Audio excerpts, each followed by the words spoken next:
Bonjour à tous les membres de la famille de Dieu du monde entier qui veulent aller au royaume des cieux.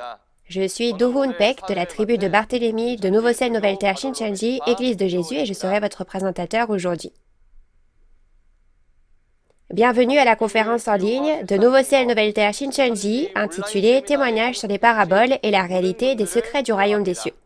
J'espère que vous passerez un temps précieux qui vous permettra de découvrir le royaume des cieux en vérifiant la signification et la réalité des secrets du royaume des cieux à travers la parole d'aujourd'hui. Avant de commencer la conférence, nous allons prier Dieu le Père en rassemblant nos cœurs. Dieu notre Père qui est saint, plein d'amour et de grâce, nous vous remercions pour la vie que vous nous avez accordée aujourd'hui.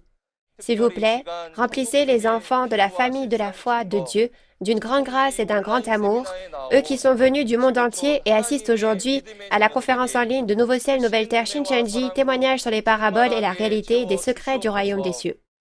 Aidez-nous à avoir les yeux et les oreilles ouverts pendant ce temps afin de réaliser la vérité. Permettez, s'il vous plaît, à tous les membres de la famille de Dieu qui écoutent cette parole d'être ensemble pour toujours au royaume des cieux et aidez-les à devenir un en Dieu. Aujourd'hui est le temps de l'accomplissement de l'Apocalypse. Jésus accomplit la nouvelle alliance et envoie le pasteur promis, soit le président, qui a tout vu, entendu et témoigne, et toutes les prophéties sont en train de s'accomplir. Jusqu'à récemment, nous avons témoigné de tous les chapitres de l'Apocalypse et de nombreux pasteurs sont en train de signer des protocoles d'entente. Après avoir témoigné de l'Apocalypse jusqu'au chapitre 22, nous témoignons maintenant clairement des paroles du niveau introduction de la théologie révélée, c'est-à-dire des paraboles et de la réalité des secrets du royaume des cieux. Soyez avec l'instructeur qui délivrera cette parole, afin que celui qui prêche comme ceux qui écoutent reçoivent tous la grâce. Nous vous rendons grâce pour tout et nous avons prié toutes ces choses au nom de Jésus. Amen. À la suite de la dernière conférence, témoignage sur les paraboles et la réalité des secrets du royaume des cieux, aujourd'hui, nous allons vous témoigner des paroles de la leçon numéro 8 intitulée La lumière, la lampe, l'aveugle, le sourd et l'habit de noces en parabole. Dans 1 Thessaloniciens 5, il est dit que le jour du Seigneur vient comme un voleur dans la nuit. À quel temps cette nuit fait-elle référence? Quand est le jour et quelle est la réalité de l'aveugle et du sourd spirituel? Nous allons apprendre cela à travers la parole. Aujourd'hui, nous accueillerons l'instructeur Soo-Hyun Yu de la tribu de Barthélemy pour nous témoigner de la parole.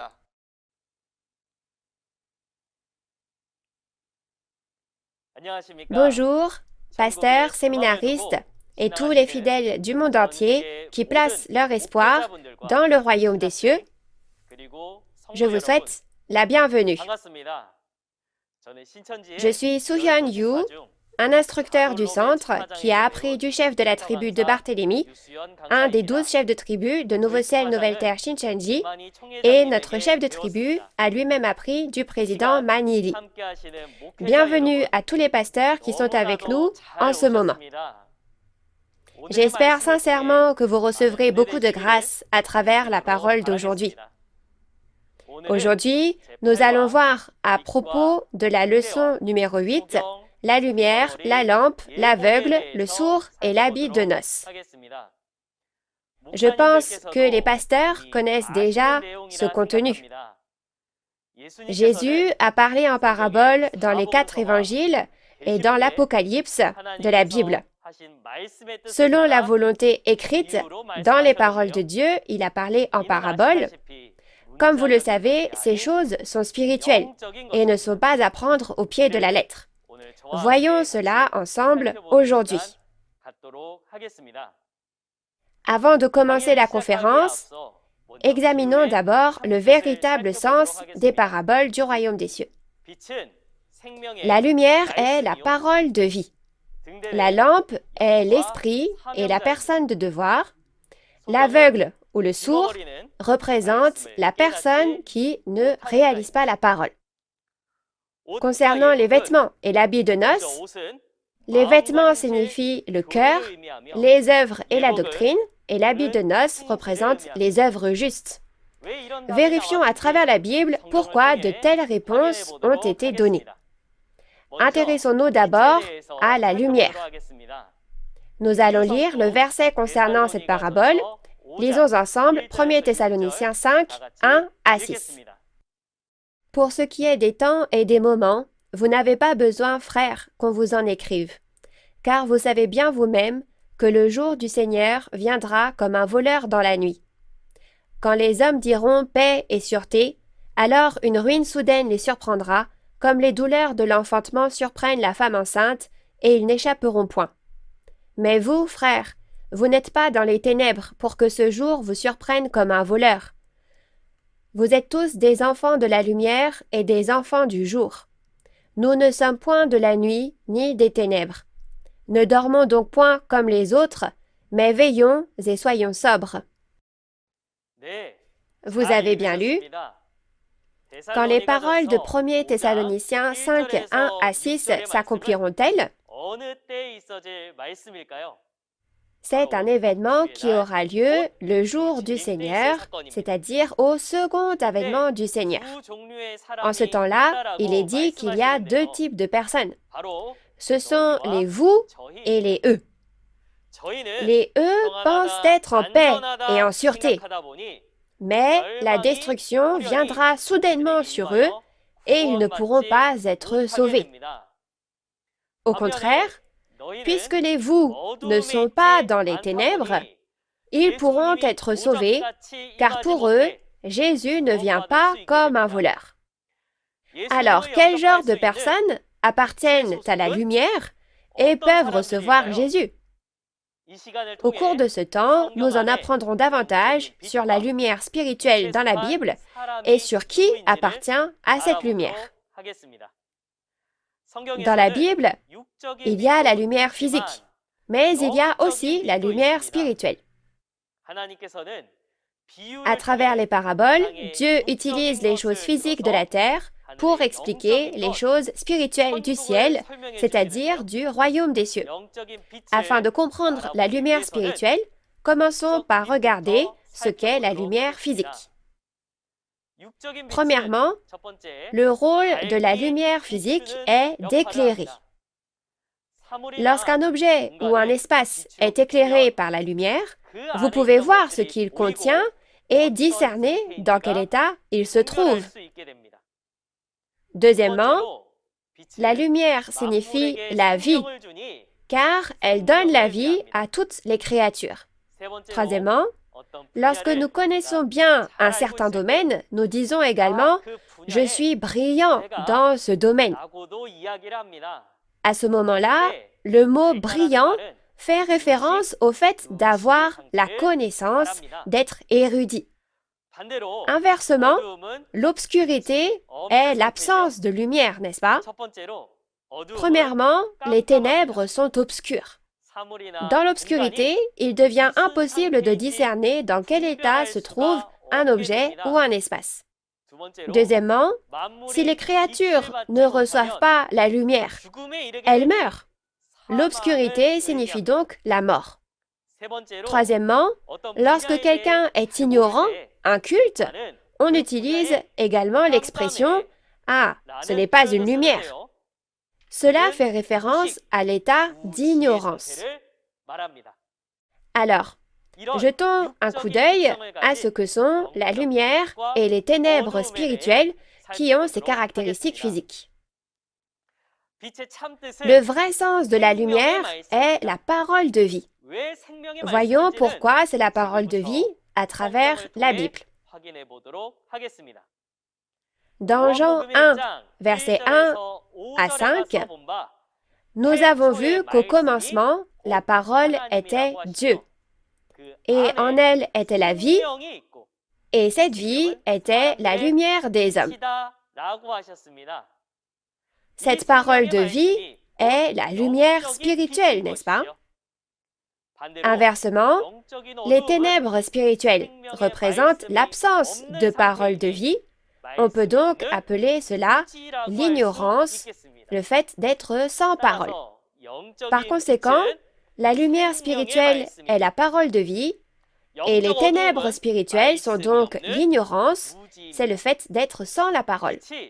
Si la lumière est la parole de vie, alors ceux qui ont la parole deviennent la lumière également. Dans Jean 12, verset 46, Jésus a dit qu'il est la lumière du monde. Jésus, qui a reçu la parole de vie de Dieu il y a 2000 ans, est aussi la lumière alors, n'est-ce pas? Dans Matthieu 5, verset 14, Jésus a dit que ses disciples qui ont reçu sa parole étaient également la lumière. En résumé, la lumière signifie la parole de vie et la personne qui a la parole. Dans la Bible, que se passe-t-il lorsque la lumière apparaît?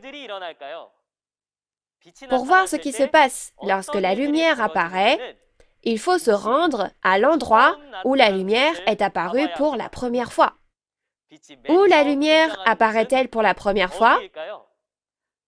Oui, c'est ça, dans Genèse chapitre 1. Comme nous le voyons dans Genèse chapitre 1, versets 1 à 5, Dieu crée la lumière le premier jour. Avant la création de la lumière, le ciel et la terre étaient dans les ténèbres, n'est-ce pas? Lorsque Dieu a créé la lumière et les ténèbres ont été divisées, et le jour et la nuit ont été créés. De ce point de vue, la lumière est le standard de distinction pour diviser la lumière et les ténèbres. Et elle sert de point de départ où le jour et la nuit commencent.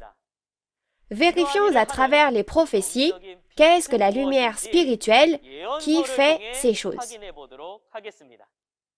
Si l'on regarde la prophétie de l'Ancien Testament, Ésaïe 9, 1 à 2, ou Ésaïe 8, verset 23 à Ésaïe 9, verset 1 en fonction des versions, il est dit que la Galilée sera couverte de gloire et que le peuple qui marchait dans les ténèbres verra une grande lumière.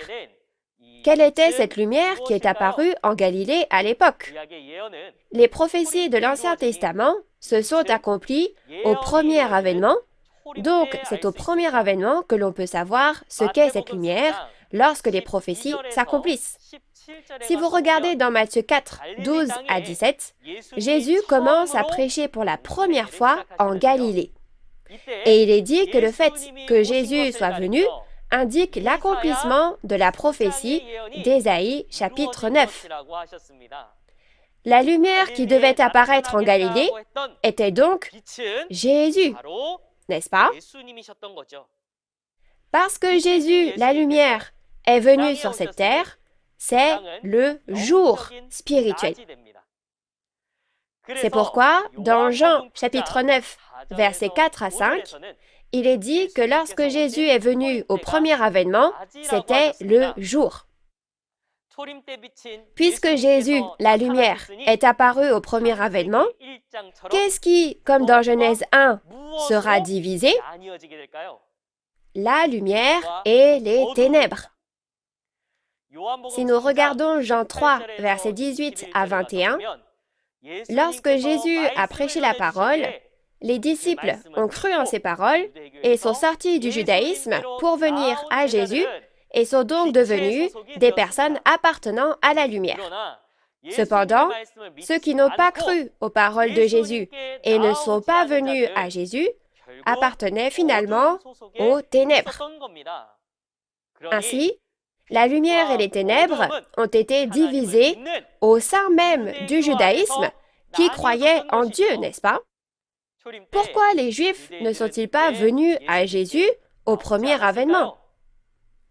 Parce que leurs œuvres étant mauvaises, ils aimaient davantage les ténèbres. C'est ce qui est dit dans Jean chapitre 1, versets 1 à 5. La lumière luit dans les ténèbres, et les ténèbres ne l'ont pas réalisé. Cela signifie que Jésus, qui était la lumière, a prêché la parole aux Juifs au premier avènement, mais ils n'ont pas réalisé. Voici une chose à laquelle nous devons réfléchir. Les Juifs étaient-ils des personnes qui n'avaient jamais lu la Bible? Ils avaient lu la Bible, mais aux yeux de Dieu, Ils étaient dans l'ignorance, ils étaient sans la parole, c'est-à-dire qu'ils étaient dans les ténèbres. Alors, les Juifs ne connaissaient-ils pas l'histoire? Ne connaissaient-ils pas les paroles d'instruction? En regardant Psaume 119, verset 130, il est dit « La révélation, l'ouverture de tes paroles est claire, elle donne de l'intelligence aux simples. » Cela signifie que la parole ouverte est comme la lumière qui éclaire les simples, soit les personnes ignorantes qui sont dans les ténèbres. La parole qui annonce que les prophéties et l'accomplissement physique de l'Ancien Testament sont ouverts était la lumière. Ceux qui n'ont pas réalisé cette parole révélée étaient donc les ténèbres. Quand la lumière vient, c'est le jour, et quand la lumière s'en va, la nuit vient. Dans la Bible aussi, il y a le jour et la nuit. Découvrons la signification du jour et de la nuit. Au premier avènement, étant donné que Jésus, qui est comme la lumière, est venu, c'était le jour. Avant que Jésus ne vienne sur cette terre, n'était-ce donc pas la nuit? En regardant Ésaïe chapitre 29, nous voyons que cette vision de Dieu, soit la prophétie de l'Ancien Testament, était scellée. Puisqu'elle était scellée en parabole, personne n'en connaissait la signification, n'est-ce pas? Par conséquent, ni ceux qui savent lire, les savants, ni ceux qui ne savent pas lire, les ignorants, ne pouvaient comprendre la volonté de Dieu, même s'ils lisaient cette prophétie. Puisque personne ne connaissait la volonté de Dieu sur cette terre, le monde était dans la nuit spirituelle. Au milieu de cette nuit, Jésus est venu sur cette terre il y a 2000 ans et a accompli les prophéties de l'Ancien Testament qui étaient scellées en paraboles, révélant leur signification et leur réalité. Ainsi, au premier avènement de Jésus, c'était le jour spirituel, n'est-ce pas? Après cela, Jésus est monté au ciel. Alors cette terre est devenue la nuit spirituelle, parce que Jésus, la lumière, est parti, n'est-ce pas? De plus, si vous regardez au chapitre 5 de l'Apocalypse, il y avait un livre scellé de 7 sceaux dans la main droite de Dieu. C'est l'Apocalypse de Jean. Elle était scellée en parabole, de sorte que personne dans le ciel, sur la terre, ni sous la terre, ne pouvait connaître le contenu de ce livre. Dans ce cas, à l'ère du Nouveau Testament non plus, les hommes sur cette terre ne peuvent pas comprendre la parole de Dieu, c'est l'ère de la nuit spirituelle. À l'époque du Nouveau Testament, qui est la nuit spirituelle, qu'est-ce qui doit apparaître pour que le jour vienne? C'est la lumière. C'est-à-dire que la parole révélée et la personne qui a la parole révélée doivent apparaître. Dans Apocalypse 10, un petit livre ouvert descend du ciel sur la terre. Ce livre est scellé de 7 sceaux, puis ouvert. C'est donc la parole révélée. Jésus a choisi un pasteur et lui a fait manger cette parole révélée et lui a dit d'aller la prêcher aux hommes. L'ère du jour spirituel vient lorsque les hommes qui ne connaissaient pas les prophéties du Nouveau Testament ni leur signification entendent la parole révélée du Nouveau Testament, viennent à ce pasteur et réalisent. Si vous y réfléchissez, le fait d'entendre la parole révélée ne signifie-t-il pas qu'un pasteur qui a reçu, mangé et prêche la parole révélée est apparu, comme prophétisé dans Apocalypse 10? Ce pasteur est apparu comme promis, on peut donc l'appeler le pasteur promis. Aujourd'hui, maintenant que c'est le jour, ceux qui ont reçu la parole révélée par l'intermédiaire de ce pasteur et sont venus à la lumière seront séparés de ceux qui ne l'ont pas fait, n'est-ce pas? Les premiers sont appelés enfants de la lumière et les deuxièmes enfants des ténèbres. Revenons donc maintenant au verset sur la parabole. Dans 1 Thessaloniciens 5, versets 1 à 6, Les enfants de la lumière et les enfants des ténèbres apparaissent au second avènement du Seigneur. Les enfants de la lumière sont ceux qui ont entendu la parole révélée et sont venus devant cette parole, et les enfants des ténèbres sont ceux qui, même s'ils ont la foi et donnent le culte, ne viennent pas devant la parole révélée après l'avoir écoutée. J'espère, au nom du Seigneur, que vous recevrez la bénédiction de devenir des enfants de la lumière en gravant dans votre cœur la parole révélée qui témoigne des prophéties du Nouveau Testament et de leur accomplissement physique. Ensuite, regardons à propos de la lampe. Lisons Apocalypse de Jean, chapitre 1, verset 20. Le mystère des 7 étoiles que tu as vues dans ma main droite et des 7 chandeliers d'or. Les 7 étoiles sont les anges des 7 églises et les 7 chandeliers sont les 7 églises. Vous avez bien lu. L'Apocalypse de Jean est une prophétie du Nouveau Testament qui relate les événements qui se produiront lors du second avènement du Seigneur. Dans Apocalypse 1, verset 20, Jésus apparaît avec 7 étoiles dans sa main droite et 7 chandeliers d'or. Afin de reconnaître le second avènement de Jésus, nous devons reconnaître ces 7 chandeliers d'or. Regardons ce que cela signifie dans la Bible. Tout d'abord, la véritable signification de la lampe en parabole est l'esprit et la personne de devoir. Vérifions cela dans la Bible. Dans la Bible, il y a des lampes physiques, mais il y a aussi des lampes spirituelles. Examinons d'abord les caractéristiques d'une lampe physique. La lampe physique sert à éclairer les ténèbres jusqu'à ce que la lumière vienne. Jetons un coup d'œil à la lampe et aux chandeliers en parabole qui ont de telles caractéristiques. Les 7 lampes d'or, soit 7 chandeliers d'or, commencent avec le tabernacle que Moïse a construit il y a environ 3500 ans. Si nous regardons dans Exode 25, 8 à 9, Dieu ordonne à Moïse de construire un tabernacle pour pouvoir demeurer sur cette terre. Il a été construit sur cette terre selon ce que Dieu a montré. À l'intérieur de ce tabernacle, il y avait une lampe, soit un chandelier. Si vous lisez Exode 27, versets 20 à 21, il est dit d'allumer ce chandelier avec de l'huile d'olive. Et Dieu a dit de le garder allumé du soir au matin.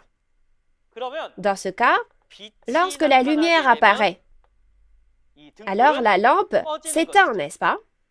De plus, Dieu a commandé d'observer cela comme une ordonnance éternelle. Ce tabernacle et cette lampe allumée sont également mentionnés dans Hébreux chapitre 9. Dans Hébreux chapitre 9, on explique à propos du tabernacle de Moïse. Le tabernacle de Moïse se compose de 2 grandes pièces principales. Cette partie ci-dessous s'appelle le lieu saint, et on l'appelle aussi le premier tabernacle. Et au-dessus, ce lieu ici est appelé le Saint des Saints, soit le tabernacle du témoignage. Dieu est venu sur l'arche de l'Alliance qui se trouvait dans le Saint des Saints. Alors, pour pouvoir rencontrer Dieu, ne faut-il pas traverser le lieu saint et aller jusqu'au Saint des Saints? Il fallait traverser le lieu saint où se trouve la lampe allumée jusqu'à l'arche de l'Alliance pour rencontrer Dieu. Dans Hébreux 9, verset 9, ce tabernacle est qualifié de parabole. Les paraboles ont été écrites pour cacher les secrets du royaume des cieux, n'est-ce pas? Alors, quand vous regardez ce tabernacle, ne devriez-vous pas y voir le royaume des cieux? De plus, si nous regardons Hébreux 8, verset 5, il est dit que Moïse a vu les choses dans le ciel et en a construit l'image et l'ombre sur la terre. Par conséquent, il faut aller au ciel pour connaître la réalité de ce tabernacle et de la lampe allumée qui est à l'intérieur. Si nous regardons dans Apocalypse 4, versets 1 à 5, Jésus dit à l'apôtre Jean de monter dans le ciel, dans une vision, et lui montre le royaume des cieux du monde spirituel. À cette époque, l'apôtre Jean a vu l'organisation des esprits. Alors, c'est à ça que ça ressemble. Dieu est assis sur le trône, et devant le trône se trouvent 7 anges. Alors, comment appelle-t-on ces anges? Ces 7 esprits sont appelés les 7 lampes allumées, les 7 lampes ardentes. Et dans Apocalypse 5, verset 6, ces 7 esprits et 7 anges sont aussi appelés les yeux. Pourquoi utilise-t-on les expressions lampes allumées et les yeux pour ces entités? Tout comme une lampe éclaire un endroit sombre, ces 7 esprits sont appelés lampes parce qu'ils illuminent les esprits dans les ténèbres avec la parole.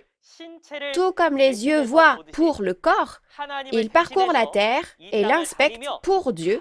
C'est pourquoi ils sont appelés les yeux. Ce que nous savons ici, c'est que l'Esprit entre dans les personnes pour travailler sur cette terre. Quand Dieu veut donner la parole aux hommes sur terre, il utilise un pasteur pour prêcher la parole, n'est-ce pas? Ces 7 esprits choisissent également des personnes pour donner la parole aux hommes sur la terre. L'homme choisi est aussi appelé l'œil. Dans Ésaïe 29, verset 10, il est dit que les prophètes, les personnes avec qui les 7 esprits sont les yeux.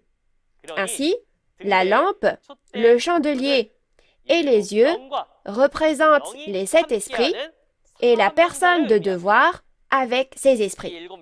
Ces 7 esprits sont entrés dans des hommes et ont travaillé à chaque époque. Alors maintenant, regardons l'œuvre de la lampe allumée au premier avènement et au second avènement. Au premier avènement, si vous regardez Jean 5, verset 35, Jésus a dit que Jean était la lampe qui brûle et qui luit pour un temps. Il a dit que Jean était une lampe allumée parce que les 7 esprits étaient avec lui. Jean-Baptiste jouait le rôle du lieu saint alors, n'est-ce pas? Après que Jean a travaillé, Jésus a travaillé. Jésus a dit dans Jean 5, verset 36, qu'il a un plus grand témoignage que celui de Jean. Alors, si les paroles de Jean sont comme une lampe allumée, le témoignage de Jésus, qui est plus grand, est l'œuvre de la lumière. Et puisque Dieu était avec Jésus, on peut dire que c'est l'œuvre du Saint des Saints. Puis, après que Jean-Baptiste a fait le travail de la lampe allumée et du lieu saint, Jésus est apparu et a commencé le travail de la lumière, le travail donc du Saint des Saints. Ce que nous pouvons en déduire, c'est qu'il y a quelque chose qui doit d'abord avoir lieu pour que le travail de la lumière ait lieu. C'est l'œuvre de la lampe allumée. Jésus, qui est venu il y a 2000 ans, est monté au ciel. Et dans Jean 14, il a également promis de revenir sur cette terre. Lorsque Jésus reviendra, l'œuvre de la lumière commencera sur cette terre. Pour que l'œuvre de lumière de Jésus commence, il y a quelque chose qui doit être fait avant le second avènement, et c'est l'œuvre de la lampe allumée. Dans Apocalypse 1, verset 20, nous voyons que lorsque Jésus revient, il apparaît avec 7 étoiles dans sa main droite et 7 chandeliers d'or. Il les a appelés les messagers des 7 églises et les 7 églises. C'est-à-dire que les 7 messagers qui apparaîtront au second avènement du Seigneur apparaîtront à travers l'œuvre de la lampe allumée. L'apparition de ces 7 messagers signifie qu'après leur travail, l'œuvre de la lumière commence. Dans Apocalypse 15, versets 2 à 5, le temple du tabernacle du témoignage est ouvert dans le ciel. En ce temps-là, le temple du tabernacle du témoignage est le Saint des Saints et l'œuvre de la lumière de Dieu. Finalement, l'Apocalypse nous dit qu'après le travail de ces 7 personnes, l'œuvre de la lampe allumée, il y aura de nouveau l'œuvre de la lumière. Alors, si tel est le cas, j'aimerais que nous réfléchissions tous ensemble maintenant. Si cette parole que vous entendez est la parole révélée, la parole de lumière, cela signifie que le travail de la lampe allumée a déjà eu lieu, n'est-ce pas? Alors, ces 7 personnes sont-elles apparues? Elles sont apparues. Nouveau ciel, nouvelle terre, Shincheonji, Église de Jésus, Temple du tabernacle du témoignage, peut témoigner de ce qu'elles ont fait, à quoi ressemble leur visage et quels sont leurs noms. Vérifiez ces paroles et j'espère que vous et moi recevrons ainsi la bénédiction de pouvoir participer à cette œuvre de la lumière qui apparaît selon la Bible. Parlons ensuite de l'aveugle et du sourd.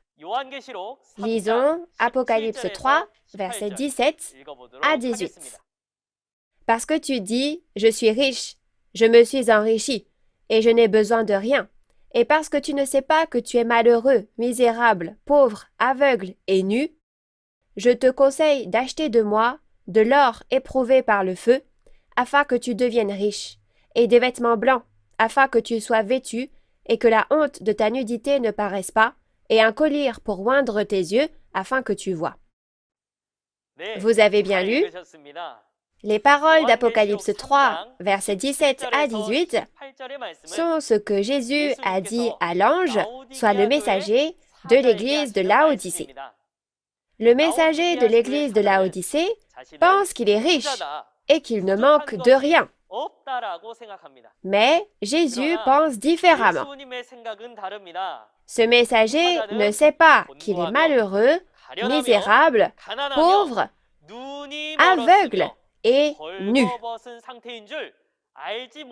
Alors, si vous étiez physiquement aveugle, comment pourriez-vous ne pas le savoir? Cela signifie que l'on parle d'un aveugle spirituel. En ce temps-là, Jésus a dit de venir à lui afin d'acheter un collier pour les yeux et de l'appliquer pour qu'il puisse voir. Cet aveugle spirituel ne peut être guéri qu'avec un collier spirituel. Pour comprendre cette parole, regardons ce que sont l'aveugle spirituel et le collier pour les yeux spirituels. Dans la Bible, il y a des personnes physiquement aveugles, mais il y a aussi des personnes spirituellement aveugles. Examinons d'abord les caractéristiques des aveugles physiques. Les aveugles sont ceux qui ne peuvent pas voir, et les sourds sont ceux qui n'entendent pas. Alors, qu'est-ce que l'aveugle spirituel ne peut pas voir et qu'est-ce que le sourd spirituel ne peut pas entendre? Regardons d'abord la signification spirituelle de l'aveugle et du sourd en parabole. C'est celui qui ne réalise pas la parole.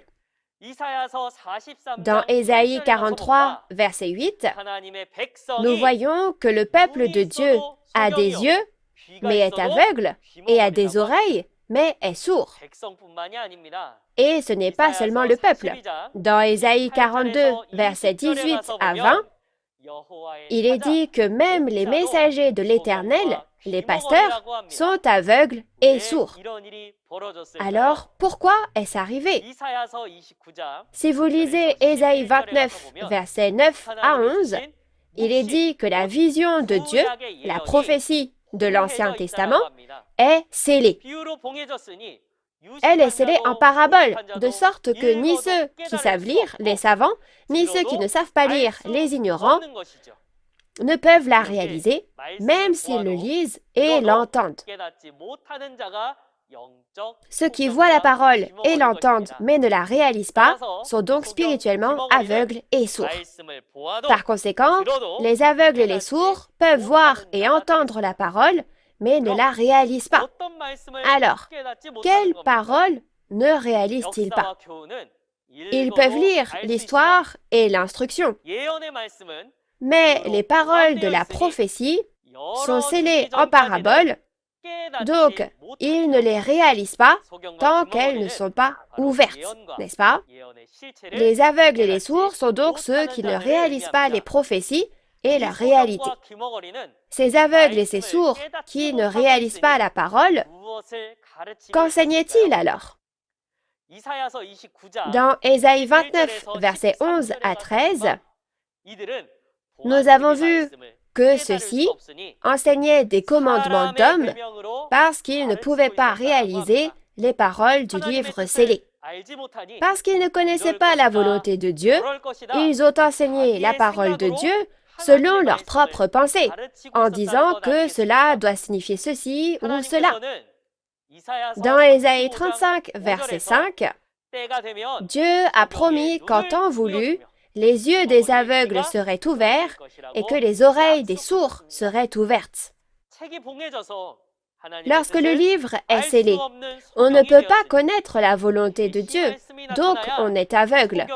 Ainsi, il faut que la parole révélée apparaisse pour que l'aveugle puisse ouvrir les yeux, n'est-ce pas? La parole révélée a été prêchée par Jésus lors du premier avènement, lorsque les prophéties de l'Ancien Testament se sont accomplies.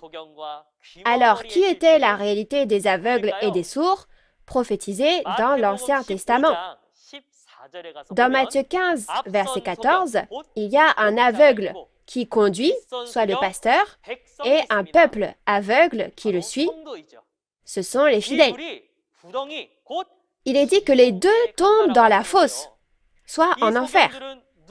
Qui sont ces aveugles et pourquoi ont-ils vécu une vie de foi qui les mène en enfer?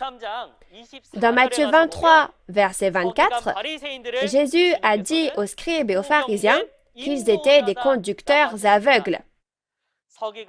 Les scribes et les pharisiens dirigeaient le judaïsme et beaucoup de personnes les ont suivis.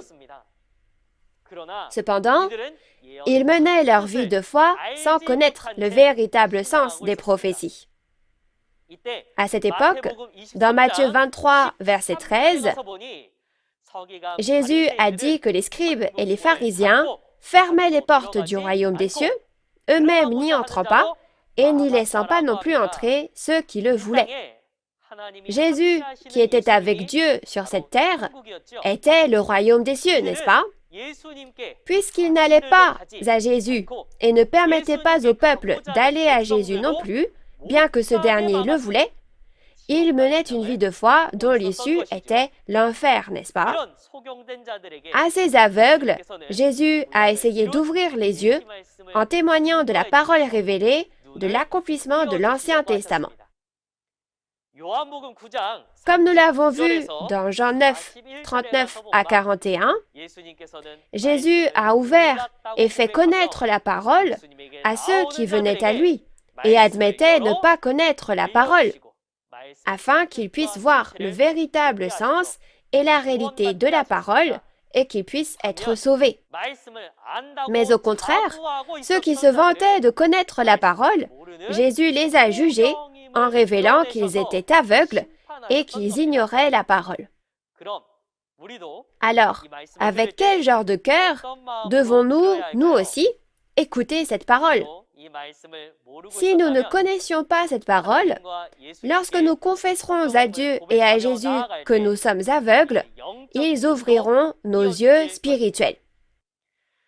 Dans Apocalypse 3, versets 17 à 18, Jésus lui dit d'acheter un collier pour ses yeux et de l'appliquer pour qu'il puisse voir, parce qu'il est aveugle. Quel est ce collier pour les yeux?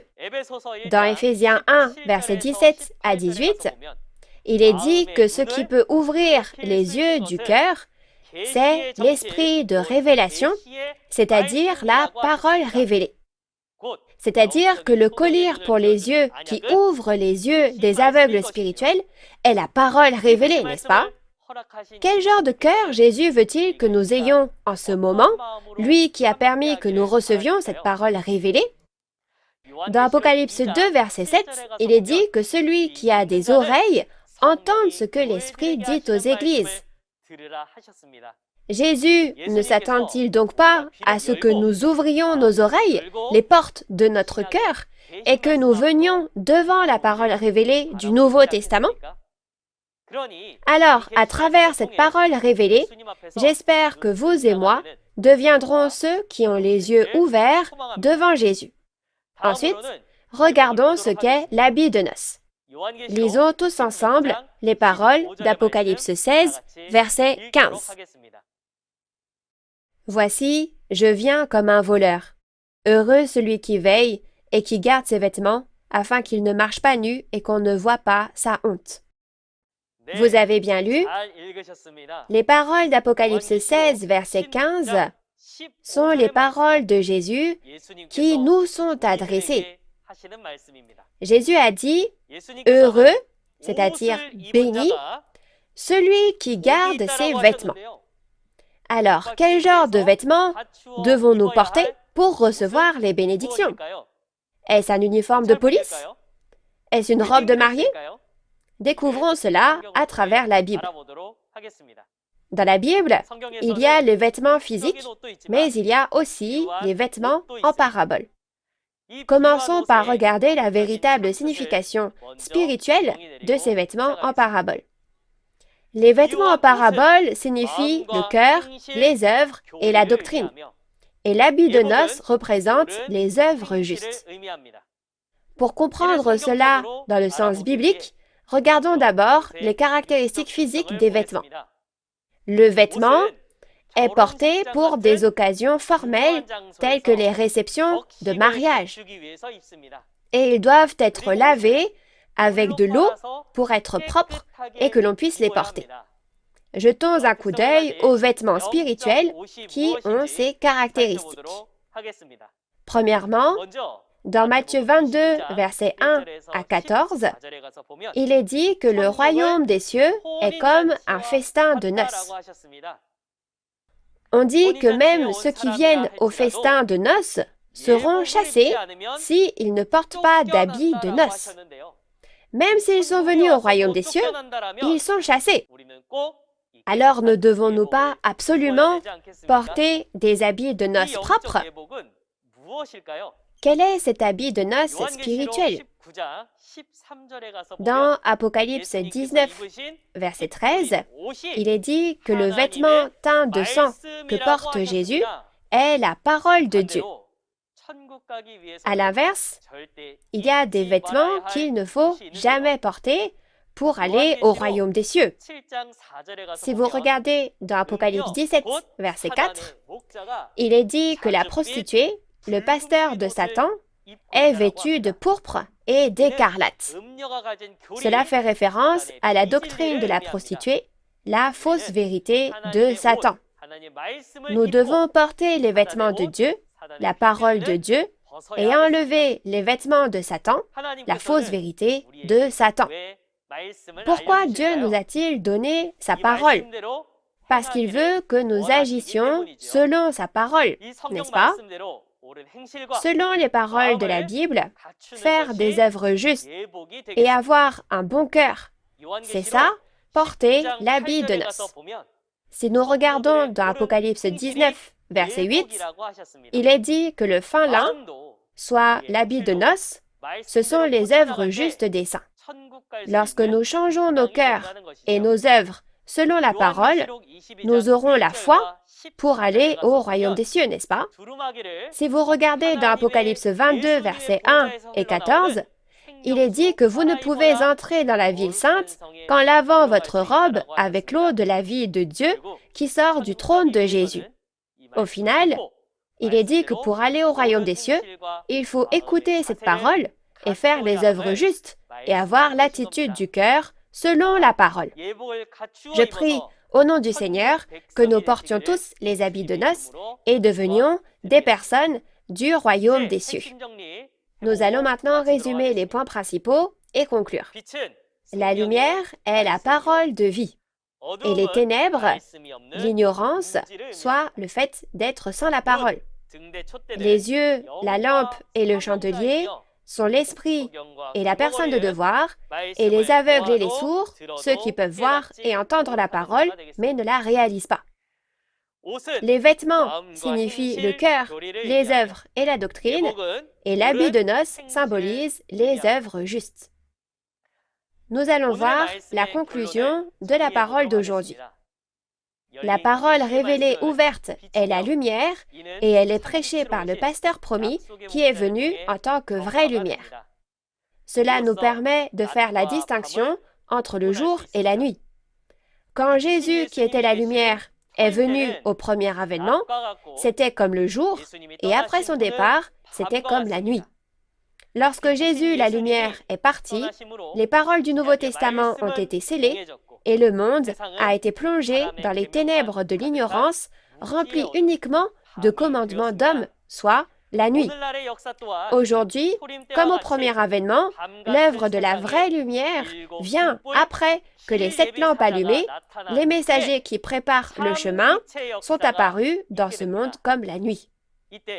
En ce temps-là, pour ceux qui viennent à la lumière, soit devant la parole révélée ouverte du Nouveau Testament, les yeux aveugles et les oreilles sourdes s'ouvriront et ils porteront des vêtements blancs, soit l'habit de noces, pour aller au royaume des cieux. Jésus a dit qu'il vient comme un voleur dans la nuit pour les enfants des ténèbres et que la destruction s'abattra sur eux, mais qu'aux enfants de la lumière, il ne viendra pas comme un voleur dans la nuit. Alors, appartenons au jour et devenons les enfants de la lumière qui accueillent le Seigneur. Maintenant, pour finir, j'espère que nous pourrons clamer ensemble « We are one », nous sommes un, dans le sens où nous sommes un en Dieu et en Jésus. We are one. Nous sommes un. Nous sommes un. Merci d'avoir écouté jusqu'au bout. Nous allons conclure en priant tous ensemble. Dieu notre Père, rempli d'amour et de grâce, nous qui vivions notre vie de foi sans connaître la parole révélée, qui étions comme une nuit ténébreuse et comme des aveugles et des sourds, nous vous rendons grâce et gloire du fond de notre cœur pour votre grande grâce et votre amour qui nous ont guidés devant cette parole, et nous vous remercions de nous avoir rassemblés. Maintenant, puisque nous recevons les témoignages sur les prophéties du Nouveau Testament et leur accomplissement physique, et sur ce qu'est la volonté de Dieu le Père, s'il vous plaît, guidez-nous afin que nous puissions réaliser la volonté de Dieu le Père à travers cette parole et devenir un dans cette parole. Nous espérons que toute la grâce de Dieu soit avec les pasteurs, les séminaristes et les fidèles qui écoutent cette parole. S'il vous plaît, guidez-nous et aidez-nous afin que nous puissions devenir We are one et avancer en étant We are one dans cette parole. Père, le monde est dans la tribulation et la souffrance à cause du coronavirus en ce moment. S'il vous plaît, guidez-nous et aidez-nous pour que cela se termine le plus tôt possible, afin que Dieu notre Père règne et que nous puissions nous rencontrer et partager cette parole. Nous vous rendons grâce et gloire pour toutes choses et nous avons prié au nom de Jésus-Christ qui est la vie. Amen. Chers auditeurs, que vous vient-il à l'esprit quand vous pensez au trésor? Que pensez-vous que sont les talents d'or dont on parle ici? Le royaume des cieux dans le monde spirituel, où Dieu se trouve, est composé de trésors. Alors jetons un coup d'œil à ce royaume des cieux du monde spirituel composé de trésors. Voyons quel genre de riche va au royaume des cieux et quel genre de riche va en enfer. Réalisons tous les secrets du royaume des cieux. Avez-vous reçu beaucoup de grâce à travers la parole d'aujourd'hui? La prochaine fois, nous vous parlerons de la leçon numéro 9, le trésor et le riche en parabole. J'espère que vous participerez, que vous réaliserez les secrets du royaume des cieux et deviendrez des membres de la famille du royaume des cieux qui participent au royaume de Dieu. La conférence en ligne de Nouveau Ciel, Nouvelle Terre Shincheonji, témoignage sur les paraboles et la réalité des secrets du royaume des cieux, est partagée avec les croyants du monde entier via YouTube. Même si nos pays, nos origines et nos langues sont différents, nous sommes les enfants de Dieu qui espèrent aller au royaume des cieux et regardent la même parole. J'espère que vous suivrez le chemin de cette parole qui mène au royaume des cieux jusqu'au bout et atteindrez le royaume de Dieu de liberté, de paix et d'amour. En plus de la parole que vous avez entendue aujourd'hui, si vous avez d'autres questions ou demandes concernant la parole de Nouveau Ciel, Nouvelle Terre Shincheonji, veuillez nous contacter au numéro de téléphone affiché à l'écran. Nous vous guiderons en détail et avec amabilité. Enfin, nous rendons grâce et gloire à Dieu de nous avoir donné la parole aujourd'hui et nous allons clôturer ce temps en faisant la prière que le Seigneur nous a enseignée. Faisons le Notre Père ensemble. Notre Père qui es aux cieux, que ton nom soit sanctifié, que ton règne vienne, que ta volonté soit faite sur la terre comme au ciel. Donne-nous aujourd'hui notre pain de ce jour. Pardonne-nous nos offenses, comme nous pardonnons aussi à ceux qui nous ont offensés. Et ne nous laisse pas entrer en tentation, mais délivre-nous du mal, car c'est à toi qu'appartiennent le règne, la puissance et la gloire, au siècle des siècles. Amen. Ceci conclut la conférence en ligne de Nouveau Ciel, Nouvelle Terre Shincheonji, témoignage sur les paraboles et la réalité des secrets du royaume des cieux. Merci beaucoup à tous ceux qui ont été avec nous.